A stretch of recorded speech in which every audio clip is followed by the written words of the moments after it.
3면에 있습니다. 사사기 3장 7절로 11절에 있는 말씀 다 찾으셨으면 우리 한 절씩 교독하도록 하겠습니다. 이스라엘 자손이 여호와의 목전에 악을 행하여 자기들의 하나님 여호와를 잊어버리고 바알들과 아세라들을 섬긴지라.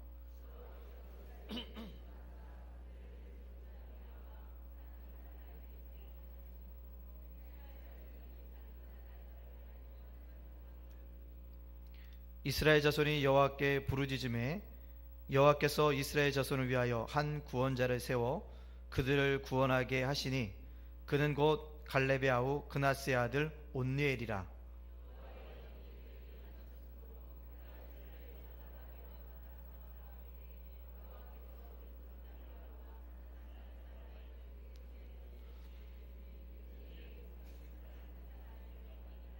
같이 있습니다. 그 땅이 평안한 지 40년에 그나스의 아들 온니엘이 죽었더라. 아멘. 저는 이번 청지기 세미나를 통해서 많은 은혜를 받았습니다. 특별히 마지막 말씀을 주신 목사님의 그 시간에 참 깊은 은혜를 받았습니다. 어떤 말씀에 가장 은혜를 받았냐면요, 청지기는 아무나 하는 것이 아니다.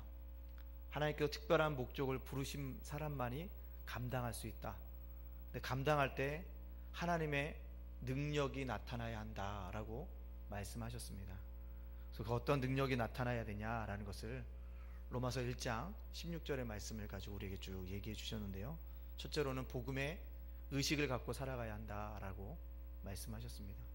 모든 것이 복음으로 받아들이고 복음의 눈으로 세상을 바라볼 수 있는 그러한 복음으로 의식화된 삶을 살아가는 것이 중요하다라는 말씀에 또 한번 제 삶을 뒤돌아봤고요. 그 다음에 성령 하나님께 사로잡힐 때야지만 내 입에서 덕스러운 말이 나오고 믿음의 말이 나오고 또한 긍정의 말을 나올 수 있다라는 말씀에 내가 성령 충만함을 받고 있는가 라는 것을 또한 뒤돌아보는 귀한 시간이기도 했습니다.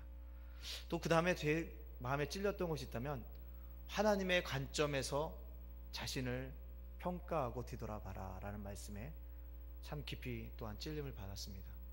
내 자신이 지금 서 있는 곳이 어디고 내가 무엇을 향해 달려가고 있고 지금 또한 무엇을 하고 얼마나 많은 성취들을 이루고 있었는가. 그러면서 또 한편으로는 내가 해야 될 일이 얼마나 많은데 내가 모든 일을 감당함에 있어서 사람의 관점으로 혹시 일들을 감당한 사람은 아니었는가 라는 것을 말씀을 들으면서 또한 생각해 보았습니다. 또 한 가지 더 도전받았던 말씀이 있다면 점점 나아지는 가정이 되라 라는 말씀을 통해서 더욱더 은혜를 받았습니다. 믿음의 가정이라고 하면 오늘보다는 내일이, 금년보다는 내년이 더 좋아지는 가정이 되어지기를 위해서 힘쓰라 라는 말씀을 들으면서 금년 안에 그것을 위해서 기도해야겠구나 라는 생각하면서 큰 은혜를 받았습니다. 한편으로 이런 말씀을 은혜를 받으면서 이런 일을 모든 사람이 다 감당할 수 있을까라는 생각이 들었습니다. 그건 아마도 그렇지 않을 것이다 라는 생각이 들었습니다. 목사님 말씀하셨던 이 모든 일을 감당한 사람들은 정말 하나님께서 특별하게 부르신 일부의 사람만이 감당할 수 있다라는 사실들을 또한 깨닫게 되어지는 것을 볼 수가 있습니다. 이처럼 하나님은 모든 사람들을 사용하셔서 하나님의 일들을 감당케 하여 주시고 이를 진행시키지를 않으십니다. 하나님이 특별히 선택하신 사람들을 통해서 하나님의 일들을 인도하신다라는 것입니다. 저는 그래서 일생을 통해서 하나님의 도구로 살아간다는 것이 제가 생각할 때는 최고의 선이라고 저는 믿고 있습니다. 하나님의 도구로 내가 사용되어지는 것. 비록 많은 숫자가 모인다 할지라도, 아니 적은 숫자가 모인다 할지라도 내가 하나님의 손에 붙들려서 하나님의 도구로만 사용되어진다면 내가 어디에 있건 내가 어떤 형편에 있건 그것이 내 인생의 최고의 선이다라는 사실들을 깨닫게 되어졌습니다. 평범한 사람의 행복이 있다면 그것은 누군가에게 자신이 필요한 존재가 되는 것입니다. 평범한 사람의 행복이라고 한다면 자신이 쓸모있는 사람이 되어질 때 우리는 진정한 행복을 느낄 수 있습니다. 어떤 큰 것을 얻어서가 아니라요, 정말로 내가 누군가에게 쓸모있는 사람이 되어지고 필요한 존재가 되어지면 내 자신들은 어떻게 보면 성공한 인생이다 라고 말씀드릴 수 있습니다. 그렇다면 어디에서 그래야 될까요? 가정에서 그래야 되고요. 어디에서 그럴까요? 우리 직장에서 그래야 되고요. 어디에서 그래야 될까요? 우리의 사업장에서 그렇게 해야 한다라는 것입니다. 이러한 모든 사람들에게 필요한 존재로서 내 자신이 그러한 자각 속에 살아간다고 한다면 나는 행복한 사람들이다 라고 말씀드릴 수 있습니다. 자, 오늘 본문에 등장하는 이스라엘 백성들을 보시기 바랍니다. 하나님이 선택하신 백성이었습니다. 구원의 큰 역사를 보았던 백성들이었습니다. 근데 그들이 지금 어떻게 하고 있습니까? 오늘 본문 말씀에 보니까요, 하나님 목전에서 악을 행하고 있습니다. 그리고 구원의 하나님, 홍해를 건넜던 하나님, 만나 메추를 먹여주셨던 하나님, 구름 기둥과 불 기둥으로 자기를 인도하셨던 하나님을 잃어버렸습니다.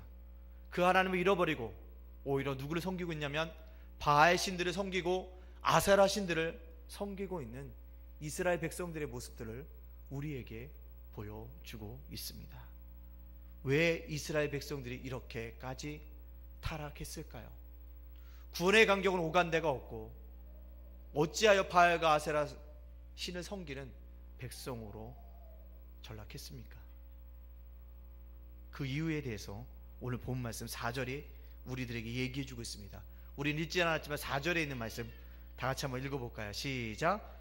남겨두신 이 이방 민족들로 이스라엘을 시험하사 여호와께서 모세를 통하여 그들의 조상에게 이르신 명령들을 순종하는지 알고자 하셨더라. 아멘. 그들이 그렇게 타락한 이유가 있었습니다. 그들이 점령한 가나안 땅에 남겨두신 바로 누구 때문에요? 이방 민족들 때문에 그들이 그렇게 타락했다는 것입니다. 이스라엘 백성들과 이방 민족이 함께 살아갑니다. 자연스럽게 어울리게 되어집니다. 어울리다 보니까 서로 뭐합니까? 자녀들의 결혼을 허락하게 되어집니다. 자녀들의 결혼을 당연히 허락하게 되어지니까 결국에는 이스라엘 자손들이 이방의 신들을 섬기는 결과로 나타나게 되어집니다. 그렇다면 왜 하나님께서는 이런 이방 민족들을 이스라엘 백성 가운데 남겨두셨을까요? 그것은 이스라엘 백성이 하나님 명령에 순종하는지 알고자 시험하시기 위함이었다라고 말씀하고 있습니다. 그분의 말씀을 청종하는지 청종하지 않는지를 아시려고 그렇게 한 것입니다. 이것은 결국 이스라엘 백성들이 그러한 시험을 통과해서 진정으로 나를 하나님으로 믿고 있는지를 그를 시험해 보고자 하시는 하나님의 계획하심이었다는 것입니다. 우리가 여기서 기억할 것이 있습니다. 그것은 무엇이냐면 우리가 시험을 당할 때도 우리의 태도 중 하나는 이것이라는 거죠. 이유를 따지지 말고 그냥 순종하면 모든 시험을 이길 수 있다는 것입니다. 이유를 따지기 시작하면 우리의 문제가 복잡해지고요, 해결의 실마리를 찾을 수 없다는 것입니다.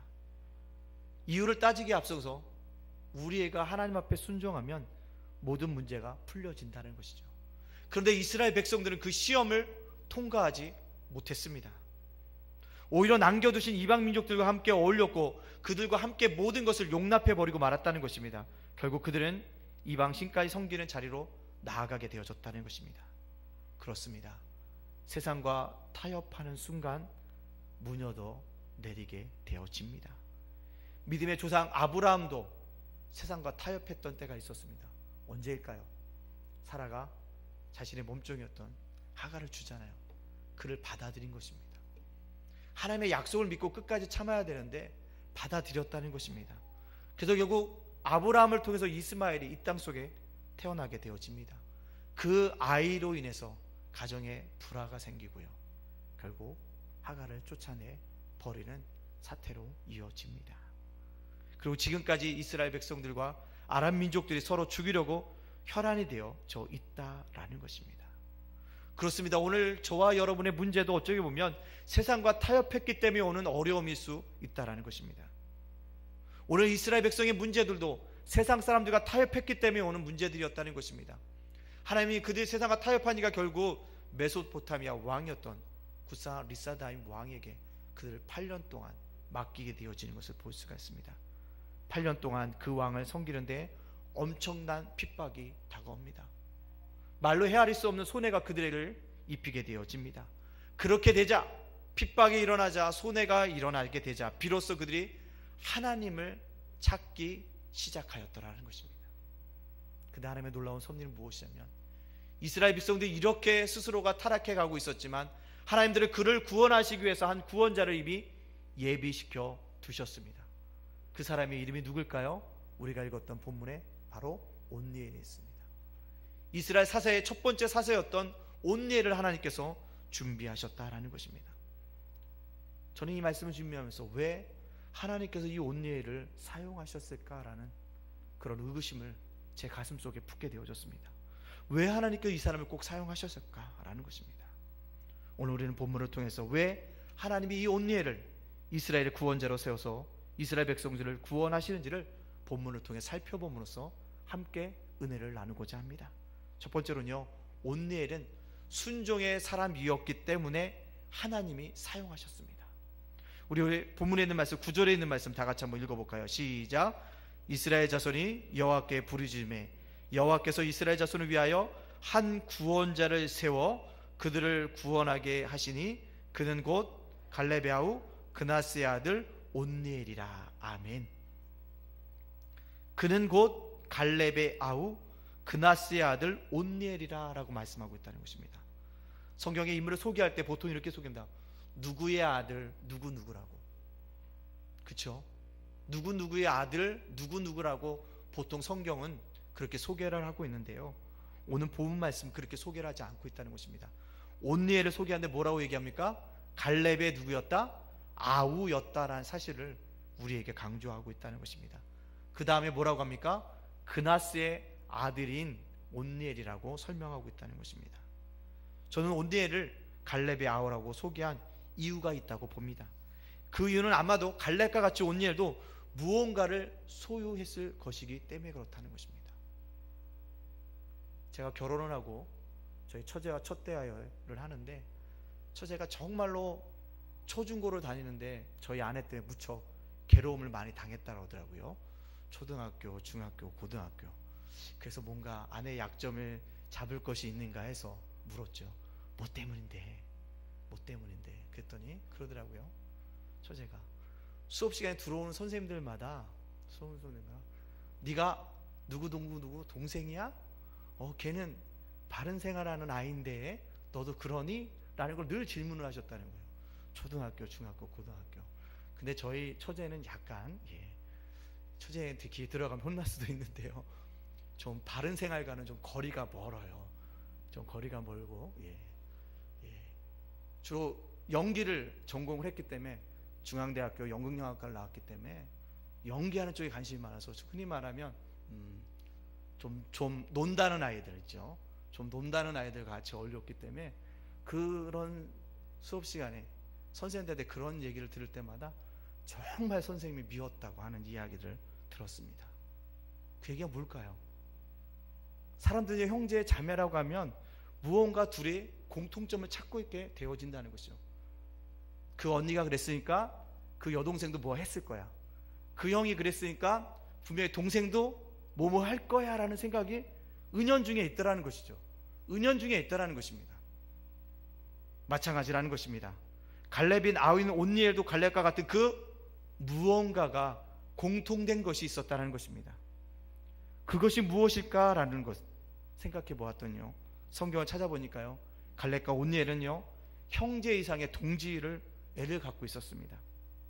전투에서 사선을 뛰어넘으면서 함께 싸웠던 동지였습니다. 사실 갈렙이 길압세벨을 쳐서 추하는 자에게 딸을 주겠다고 선언했을 때 길압세벨에 가서 쳐서 점령한 사람이 누구였냐? 바로 이 온니엘이었다는 것입니다. 그래서 자기의 딸을 줍니다. 결국 갈렙에게 온니엘은 자신의 동생이기도 하지만 자신의 딸의 사위이기도 하였다라는 것입니다. 이처럼 갈렙과 온니엘은 단순한 형과 아우의 관계가 아니었다는 사실입니다. 삶의 목적과 가치관을 소유했던, 마음이 합심이 되었던 그러한 동지였던 사람들이었다라는 사실인 것입니다. 그에게 공통점이 무엇인지 성경을 아무리 찾아봤지만 나오지 않았습니다. 그러나 추론할 수는 있었습니다. 어디에서요? 갈렙을 평가하는 그 구절에서요. 성경은 갈렙에 대해서 한결같이 평가하는 것이 무엇입니까? 바로 신명기 1장 36절에 이렇게 얘기하고 있습니다. 오직 여분네 아들 갈렙은 온전히 여호와께 순종하였은즉, 오직 여분네 아들 갈렙은 온전히 여호와께 순종하였은즉 이라고 얘기하고 있다는 것입니다. 즉 갈렙은 온전히 하나님께 순종한 사람이라는 평가를 받고 있다는 것입니다. 마찬가지로 갈렙과 함께 일을 동참했던, 갈렙과 수많은 전쟁에서 정복 전쟁에 앞장섰던 온니엘 역시 갈렙과 같이 하나님께 순종하는 사람이었다는 사실들을 우리가 추론할 수 있다는 것입니다. 그렇습니다. 하나님께서 구원자를 세우시고 사용하시는 사람의 기준은 딱 한 가지라는 것입니다. 그가 순종의 사람인지 아닌지를 보고 계시다는 것입니다. 만약 여러분들이 사장입니다. 사람을 써야 되는데 어떤 사람으로 무엇을 기준으로 삼으시겠습니까? 아마 우리 의견에 철저하게 동조하고 따라오는 사람을 쓸 것입니다. 자신의 의견에 철저하게 반대하고 대드는 사람을 당신의 일에, 우리 일에 동참케 할 사람은 아무도 없다라는 것이죠. 마찬가지라는 것입니다. 하나님께서 사람을 쓰시는 것 기준은 딱 한 가지라는 것입니다. 그가 순종의 사람이냐 아니냐를 보고 계시다는 것입니다. 성 프란시스 형제단에 어느 날 한 청년이 찾아왔다고 합니다. 그는 그 형제단에 가입하기를 원했습니다. 수도원에 들어가서 함께 수도하고 전도하고 싶다는 포부를 밝혔습니다. 그러자 프란시스 그 형제단 위원회에서 그를 받아들일 것인지 안 받아들일 것인지 회의를 했다고 합니다. 근데 좀처럼 결론이 나지 않았다고 합니다. 그때 프란시스가 일어나서 그 젊은이에게 이렇게 말했다고 합니다. 마지막으로 내가 당신에게 과제를 주겠네. 저기 배추가 보이지? 예, 저기 배추를 한번 거꾸로 심어 보겠는가? 라고 물었다는 것입니다. 배추를 거꾸로 한번 심어 보겠어? 라고 물었다는 것입니다. 왜 프란시스가 이런 질문을 그 젊은이에게 던졌을까요? 그건 내 상식에 맞지 않고 내 생각에 합하지 않아도 영적인 스승의 지시에 순종하는 자질이 있는가를 시험코자 했던 질문이었다는 것입니다. 그가 정말로 스승의 그 지시에 순종할 마음이 있는지를 보고 싶었기 때문에 그렇게 질문했다는 것입니다. 사랑하는 성도 여러분들, 우리는 온예를 보면서 금년 한 해를 이렇게 기약하며 준비해야 합니다. 분명 우리 한 해 동안도 이해할 수 없는 일이 일어날 수 있고 도무지 납득이 되지 않는 일이 우리에게 일어난다 할지라도 우리가 하나님께 순종하고 나아가면 하나님이 우리를 더욱더 크게 사용하실 것을 믿으시기를 바랍니다. 우리에게 그게 있어야 한다는 거죠. 납득이 되지 않고 내 상식에 맞지 않는다 할지라도 내가 순종하고 나가면 나를 사용하시겠지, 나에게 더 큰 축복을 주시겠지라고 믿음으로 순종할 때 하나님께서 우리를 사용하시는 놀라운 은혜가 임하는 귀한 축복이 나타나게 되어줄 줄로 믿습니다. 그것을 바라보시고요, 이해가 되지 않고 상식에 맞지 않고 도저히 받아들이기 용납하기 어렵다 할지라도 그냥 한번 순종해 봅시다. 순종하면 하나님의 주신 놀라운 은혜와 축복들이 우리들 속에 나타나게 되어줄 줄로 믿습니다. 두 번째, 왜 하나님께서 온니엘을 사용하셨냐면요, 온니엘은 성령의 사람이었기 때문에 하나님께서 사용하셨다는 것입니다. 오늘 10절에 있는 말씀 우리 다 같이 한번 읽어볼까요? 시작. 여호와의 영이 그에게 임하셨으므로 그가 이스라엘의 사사가 되어 나가서 싸울 때 여호와께서 메소포타미아 왕 구사 리사다임을 그의 손에 넘겨주심에 온니엘의 손이 구사 리사다임을 이기니라. 아멘. 온니에게 하나님의 영이 임했다는 것입니다. 하나님의 영이란 무엇입니까? 성령 하나님이라는 것입니다. 온니엘을 하나님께 사용하신 이유가 무엇이냐? 그에게 성령 하나님이 임했기 때문이라는 것입니다. 그가 메소포타미아 왕 구사 리사다임을 이길 수 있었던 것도 그가 가지고 있던 재능이 아니었고 지식이 아니었습니다. 능력이 아니었다는 것입니다. 오직 하나님의 영이 그와 함께 했더니 그가 승리했다는 것입니다. 그의 능력이 결코 아니었다는 것입니다. 사사기를 읽어보면 성령 하나님께서 사사들에게 임했다는 표현이 매번 등장합니다. 기억하십시오. 사사들은 우리보다 월등한 존재들이 아니었습니다. 완벽한 사람들이 아니었습니다. 그들도 우리처럼 연약했습니다. 실수합니다. 넘어집니다. 한결같이 다 약점을 가진 사람들이었답니다. 그럼에도 불구하고 그들을 하나님께서 사용하신 이유는 딱 하나님의 일을 감당할 수 있는 성령을 부어주셨기 때문이라는 것입니다. 성령의 기름 부음의 역사를 그가 경험했기 때문에 그 일들을 감당할 수가 있어졌다는 것입니다. 마태복음 10장에 보면 예수님께서 제자들을 짝지어 파송하십니다. 제자들에게 전도하면서 부딪힐 온갖 역경, 난관을 극복할 수 있는 힘과 능력을 부어주셨습니다. 그리고 귀신을 쫓아내고 병든 자를 고치고 악한 자들을 위로하고 세워주는 권능을 그에게 갖게 하신 후에 파송하시면서 마지막에 이 말씀을 꼭 하여 주십니다. 뭐라고요? 마태복음 10장 19절과 20절에 너희를 넘겨줄 때 어떻게 또는 무엇을 말할까 염려하지 말라. 그때에 너에게 할 말을 주시리니 말하는 이가 너희가 아니라 너희 속에서 말씀하시는 이 곧 너희의 아버지의 성령이시리라 라고 말하고 있다는 거예요. 성령이시다는 거예요. 무엇입니까? 예수님은 말하는 것까지 염려하지 말라라고 말씀하고 계십니다. 책임을 져 주시겠다고 말씀하고 있다는 것이다. 누가요? 성령 하나님께서 능력을 공급해 줘서 너희들이 할 말들을 너 입에 꼭꼭 넣어 주겠다라고 그에게 말씀하고 있다는 것입니다. 성령이 너와 함께 할 것이니 두려워하지 말고 파송받아 나서 담대하게 복음을 증거하라고 말씀하고 있습니다. 솔직히 세상에 나가면 재주 많은 사람들이 정말로 많습니다. 재능이 뛰어난 사람들이 굉장히 많습니다. 그런데 그들이 다 하나님 앞에서 쓰임을 받는 사람들은 아니었습니다. 우리 생각에 하나님이 저토록 재주가 많고 재능이 뛰어난 사람을 쓰면 얼마나 좋을까라는 아쉬움이 남는 사람들이 너무나도 많다는 것입니다. 그 이따금 그 사람들 볼 때마다 저분이 예수님을 믿는다고 하면 저분을 통해서 엄청난 일이 일어날 텐데 라는 안타까움이 우리들 마음속에 있는 것이 사실이라는 것이죠. 그러나 기억하십시오. 어떤 사람이 뛰어난 능력이 있다고 해서 그가 하나님께 사용되어지는 것은 아닙니다. 그가 아무리 많은 지식을 가졌다 할지라도 하나님께서 그를 사용하시는 것이 아니라는 것입니다. 하나님은 사람이 가지고 있는 재능, 지식, 그것과 전혀 없이도 사용하실 수 있는 분이라는 것입니다. 중요한 것은 그가 성령의 기름 부으심을 받았느냐 받지 못했느냐에 따라서 하나님 손에 붙들리냐 붙들리지 않느냐가 결정되어진다는 것입니다. 오늘 온누리에 대해서 이렇게 얘기하고 있다는 것이죠. 온누리이 굿산 리사단과 더불어 싸워서 승리했더라. 그의 재능이 대단히 탁월했고 무사로서 전략이 돋보였고 군대 경험이 많음으로 그가 이기었느니라 라고 끝맺고 있지 않다라는 것입니다. 여호와의 영이 임했기 때문에 그가 승리했다라고 우리에게 말하고 있다는 것입니다. 결국 금년 안에 우리에게 적용시켜보면 이것이라는 거죠. 우리도 내가 가진 것이 뭐가 많아서가 아닙니다. 내가 가진 거, 내가 얻은 것이 내 안에 있는 것이 많다고 하는 것이 중요한 것이 아니라 금년 안에 내가 성령 하나님께 사로잡히면, 성령 하나님에 이렇게 붙들리기만 한다면 우리는 금년 안에도 주님 안에서 승리할 수 있다라는 사실인 것입니다. 이것을 믿어야 한다는 것입니다. 성령 하나님께 사로잡힐 때 우리는 비로소 하나님의 일들을 감당할 수 있는 믿음의 사람들이 되어진다는 것입니다. 금년 안에 성령 하나님께 사로잡혀서 승리할 수 있는 믿음의 사람들이 되어지기를 간절히 소원합니다. 정말 기름 부으심이 우리를 사모하기를 바랍니다. 주님, 기름 부으심을 나에게 부어 주시옵소서. 성령 하나님의 놀라운 능력들을 경험할 수 있는 능력 있는 자가 되게 하여 주시옵소서라고 간절히 기도하면서 차지할 수 있는 믿음의 영적인 사람들이 되어져야 합니다. 그런데 여기서요 또한 빼놓을 수 없는 것이 있어요. 그것은 무엇이냐면 온누리를 하나님께 사용하셨어요.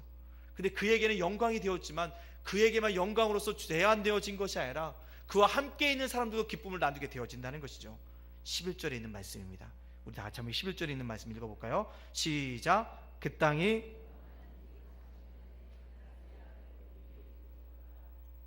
아멘. 온니엘도 영광만 얻은 것이 아니라 이스라엘 백성의 삶도 40년 동안 뭘 얻었다고 얘기하고 있습니까? 평안함을 얻었다는 것입니다. 단 한 사람이 성령 하나님께 붙잡힌 바 되어지면, 단 한 사람이 하나님께 순종하면 자신도 영광을 받지만 주변의 사람들에게도 선한 영향력을 끼칠 수 있다는 사실들을 우리에게 보여주고 있다는 것입니다. 그거 누굽니까? 나 한 사람이 성령 하나님께 사로잡히기만 한다면, 내가 하나님 앞에 순종하기만 한다면 나도 하나님 편에서 영광을 받지만 나로 인해서 내 주변도 평안함을 얻을 수 있다는 이 놀라운 은혜를 우리는 기억해야 합니다. 내가 하나님께 손에 붙들면 나만 유익한 것이 아니라 내 이웃을 유익하게 할 수 있는 믿음의 사람들이 되어짐을 깨달을 수 있는 믿음의 사람들이 되어지기를 간절히 바랍니다. 금년 안에도 내 주변에 없는 것을 한탄하기보다는 환경 탓, 어떤 토양 탓, 부모 탓하는 것이 아니라 내 자신이 온전히 하나님께 사용될 수 있도록 하나님께 순종하고 성령 하나님께 붙들려서 세상에 성향 영향력을 끼칠 수 있는 하나님의 사람들이 되어지기를 간절히 소원합니다. 그리고 이렇게 기도합시다. 주여, 하나님께 붙들림받은 인생이 되게 하여 주시옵소서. 다른 사람이 아닌 하나님께 붙들림 바 되어져서 금년 한 해도 믿음 가운데서 승리할 수 있는 저와 여러분의 삶이 되어 주시기를 주님의 이름으로 축복합니다. 아멘. 기도하시겠습니다. 사랑과 은혜가 풍성하신 하나님 감사합니다. 금년 한 해 하나님께 붙들림 바 된 사람으로 살아갈 수 있도록 나의 삶을 주장하여 주시옵소서. 순종의 사람이 되게 하여 주시고 성령 하나님의 기름 부으심을 받음으로 말미암아 하나님께 붙들림 바 되어져서 나도 영광의 자리에 오르게 하여 주시고 내 이웃에게도 선한 영향을 끼치며 살아갈 수 있는 금년 한 해가 되어줄 수 있도록 나를 붙잡아 주시고 나를 인도하여 주시고 사용하여 주시는 귀한 한 해가 되어줄 수 있도록 역사하여 주시옵소서. 감사드리며 예수님의 이름으로 기도하옵나이다. 아멘.